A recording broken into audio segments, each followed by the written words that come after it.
The Battlefield 6 beta dropped this weekend, and I was completely caught off guard. Today I want to discuss my first impressions of the game, and most importantly, what it means to longtime Call of Duty players and the state of the FPS landscape. Call of Duty has long held the title of the most popular first-person shooter, and I really think that they've gotten extremely comfortable.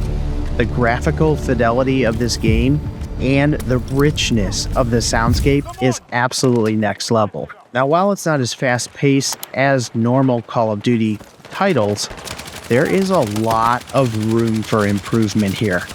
And what I'm absolutely blown away by with this beta is an engine's ability to render this much detail in an environment with just as much depth and sound. And I think that's one of the largest things that the Call of Duty community has complained about, is both performance and the ability to hear what's going on around them. And if the developers of this game take that skill set into a battle royale, there could seriously be some actual competition for the Call of Duty community. There's been a lot of comparisons about the two games, and I honestly think that they couldn't be more different in some ways. Battlefield plays much slower despite the improvements with this title, and positioning plays an even more important role.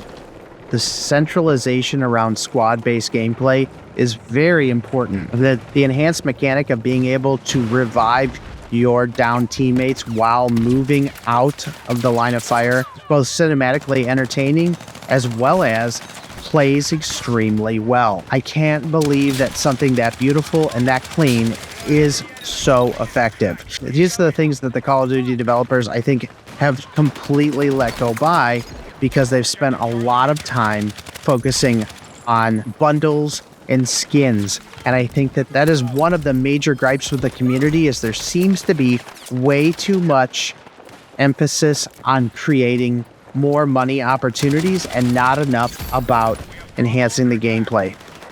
The necessity for cover in this game is so much stronger. And to be honest, I'm kind of surprised at the time to kill for Battlefield titles. I did play a few of them over the years, predominantly Battlefield 1, and I think that they're definitely trying to appeal to a Call of Duty market. What also is a huge change is there's less sliding around, and honestly, you really don't want that in this game. There's way too much going on. You're fighting much larger squads, and if you get into the vehicle-based modes, it's even more chaotic. This is domination, which I find to be very similar to the 3 flag domination in the Call of Duty multiplayer, but it is exaggerated by those extra points and the ability to spawn on your teammates and the flags that you hold.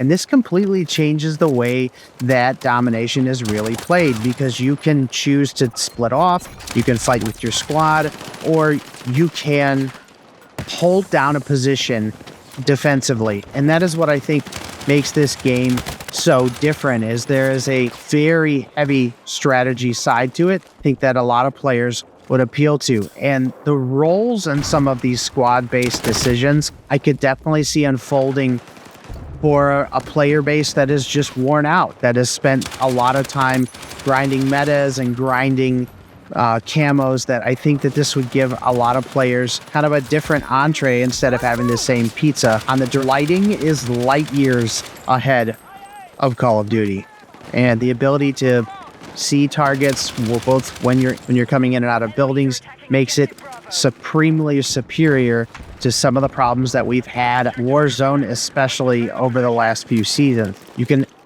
absolutely see the benefit that developers have when they have 4 years to make a title or more. I think that is big problems with the Call of Duty development cycle, and they've discussed extending that and making additions, but it seems like every year they introduce new mechanics that change how the game is played, which then puts a strain on the player base to learn those new mechanics, as well as the developers to execute those new assets. The vehicle use and destruction, I think, is a great combination. I didn't find myself at the mercy in today's gameplay of any falling buildings or anything too drastic, but I thought that it changed the dynamic of the firefight quite a bit as we were going through some of the rotations. I wasn't playing with anybody that I knew. I was just trying to absorb this game for what it was. I was trying to play this game with an open mind, and honestly, I was really, really impressed. I don't generally play a lot of multiplayer anymore. I use the strategic side of Warzone and Battle Royale to help build my skill set, but I could see the large scale of this type of multiplayer being very, very addictive to players. I think that there's a lot that needs to be improved with this game. In fact, if you have visited the settings in this game, it is overwhelming on how many menus and tweaks. I have found some tips from other creators that I am probably going to implement at some point onto my channel, which brings me to my next point. This is the first video I've ever made that wasn't about Call of Duty. And honestly, I had some fun. If you guys want to see this type of content, you want me to start to integrate Battlefield into the channel more, we definitely can talk about settings guides, strategies, because honestly, I'm probably going to play this game from time to time when I'm not grinding my Warzone content. So it would be kind of fun to learn Battlefield together and maybe post some content. But you guys let me know down in the comments below if that's something you're interested in. What I think that this game really has going for it in its current state is it has a lot of actual potential, and there are definitely some bugs and some glitchiness with the movement, and that could just be my reaction timing mixed with the habits of playing Call of Duty.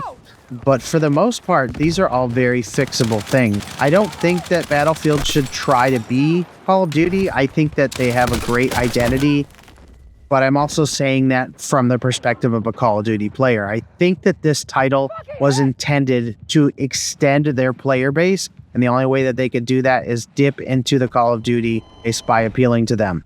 I've seen some remarks from hardcore Battlefield fans that I'm sure are upset with the changes in the movement and some of the other things, and I think that that will evolve over time based on the appetite of the player base.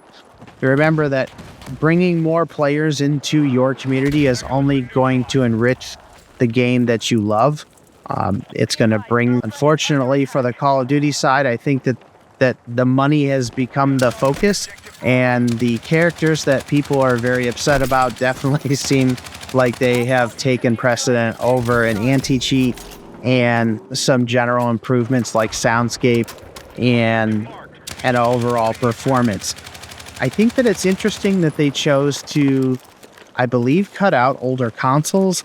I think that that will hinder them in the long run. I do understand, though, with the quality of this game, that they may have not been able to execute them on that platform. I'm not running the game at ultimate or ultra settings. I'm running it on performance just to see what it would actually play like, and it's both gorgeous and quite stable. I didn't have any major issues. I didn't get kicked. I did have some queuing problems early on, but it was very close to the start. Notice that they have some interesting indicators. What I like to, on the directional fire indicator, where we normally have the red marks for us Call of Duty players, they also have what looks like suppressive fire lines, which are kind of like a white ghosted right around the center of that reticle, which again increases that awareness and gives you that. You don't need a perk to run that, to my knowledge. It just shows you what is going on around you.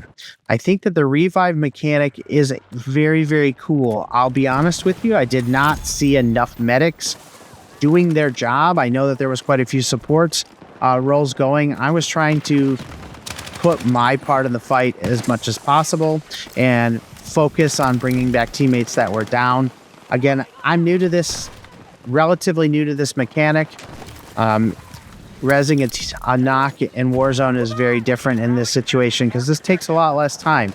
So something to think about when you're using that role, make sure that you're focusing on bringing back teammates. I think that's another thing that really sets this apart. There's a lot of emphasis on the Call of Duty multiplayer side about respawns, which are 100% in the control of the game. And this introduces a little bit more of the strategy guide where you can decide how to help your team based on the power positions that you control through your objectives or where your team's at.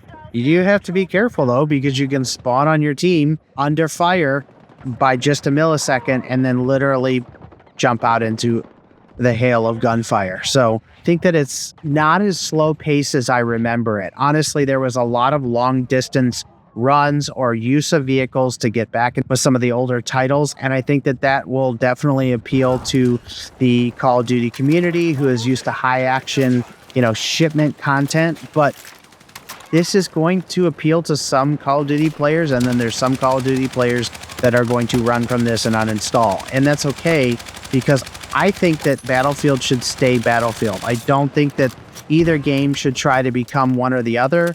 And I think there's room in the video game world for both to exist. I just think that the adaptability of both will really benefit from the competition of Battlefield being back on the scene. I hope you guys enjoyed the video. Don't forget to like and subscribe. And if you're looking for strategies in Battlefield or in Warzone, check out my channel. Thanks for watching. And like I always say, keep building, keep adapting. SitRep out.